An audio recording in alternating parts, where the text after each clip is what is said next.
A field littered with soldiers, the air thick with the smell of blood and fire. The year is 1389 and Murad I stands victorious, gazing across the battlefield at Kosovo. But little does he know, a shadow is moving towards him, his destiny about to strike. Now let me ask you this, what compels a leader to risk everything, even their life, for the future of their people? Today we uncover the story of Sultan Murad I, a ruler who lived and died on the battlefield, shaping the destiny of the Ottoman Empire and the Balkans forever. Murad's eyes scan the battlefield. The Ottoman banners flutter triumphantly in the wind, but the cost of victory is etched into the landscape. Thousands of bodies lie still in the fields of Kosovo.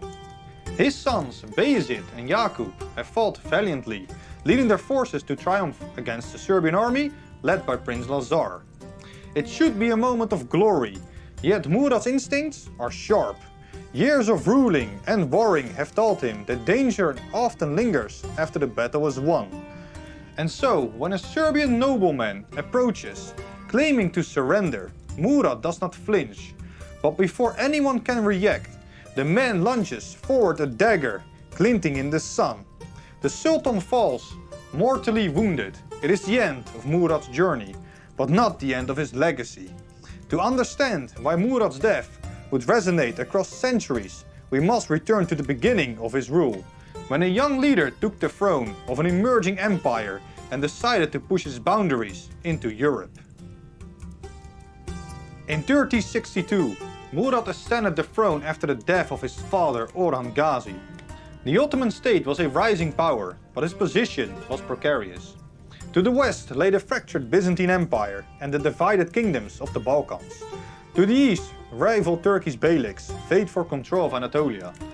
Murad faced the monumental task of solidifying his father's gains while charting a new course for Ottoman dominance. From the outset, Murad showed both pragmatism and vision. One of his first moves was to solidify Ottoman control over Thrace, the European foothold secured by Orhan in 1363. Murad led his forces to capture Adrianople, a crucial Byzantine city. Adrianople became the new Ottoman capital, symbolizing a shift in focus from Anatolia to Europe. This conquest sent shockwaves across the Balkans. Murad's message was clear. The Ottomans were not mere raiders, they were empire builders.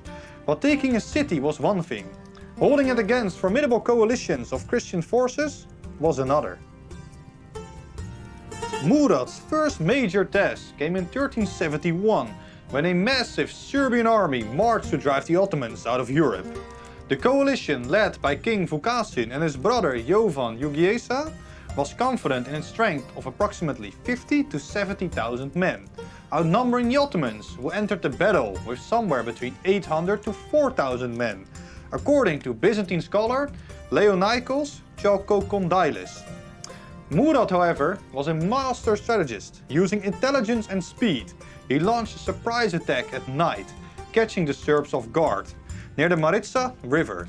According to Sahin Pasha, most of the Serbian soldiers were intoxicated, resulting into a relentless victory for the Ottomans and a horrific massacre for the coalition forces.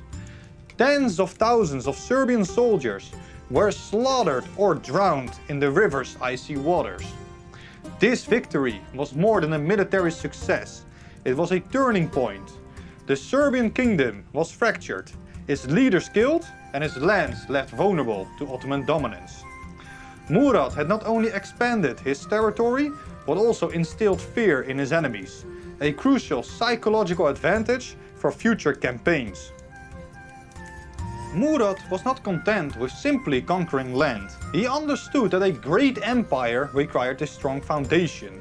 To achieve this, he transformed the Ottoman state into a well-oiled machine, capable of managing diverse populations and sustaining rapid expansion. One of Murad's key innovations was the expansion of the devshirme system. Christian boys from conquered territories were taken, converted to Islam and trained as elite soldiers or administrators. These Janissaries became the Sultan's most loyal and skilled force, ensuring the central government's supremacy over local lords. Murad also implemented the Timar system, granting land to soldiers in exchange for military service. This ensured a steady supply of troops, while integrating conquered lands into the Ottoman economy. These reforms laid the groundwork for an empire that would endure for centuries. But Murad's vision extended beyond governance. He was deeply aware of the symbolic power of his conquest. By making Adrianople the Ottoman capital, he sent a clear signal to both allies and enemies. The Ottomans were now a European power and they were here to stay. And so we return to the fields of Kosovo in 1389. Murad, now a seasoned ruler, has pushed the Ottoman frontier deep into the Balkans. The Serbian prince Lazar, realizing the threat posed by Ottoman expansion, has rallied a coalition to face Murad's forces.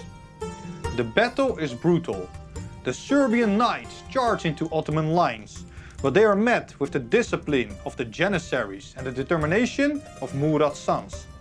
For hours, the outcome hangs in the balance. Finally, the Ottomans gain the upper hand, breaking the Serbian army and capturing Prince Lazar. Victory comes at a cost. The battlefield is littered with Ottoman and Serbian dead. And in the chaos of victory, a lone Serbian knight, Milos Obilic, approaches Murad under the pretense of surrender. In a moment of treachery, he strikes Murad down.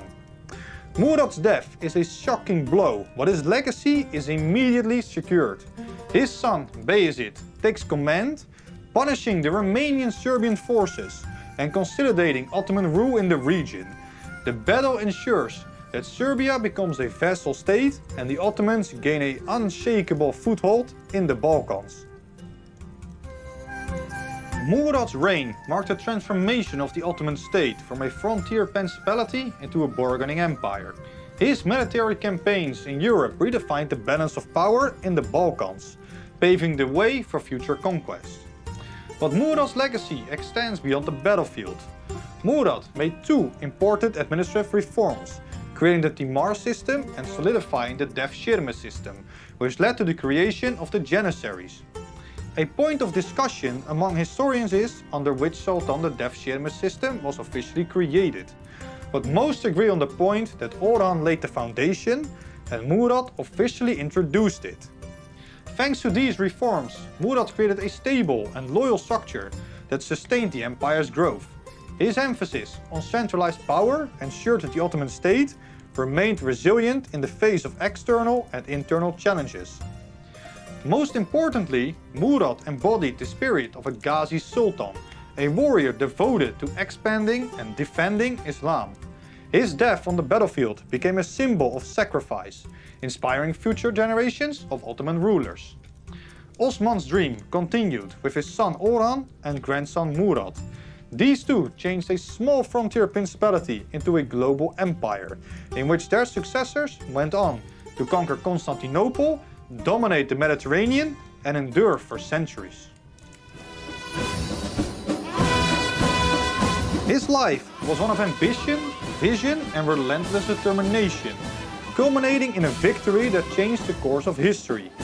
Murad's story reminds us that empire building is not just about conquest. It's about vision, strategy, and sacrifice.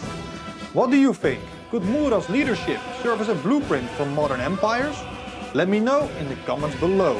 And don't forget to like and subscribe. I want to thank you all for listening. See you in the next one. And remember, history is written in mystery.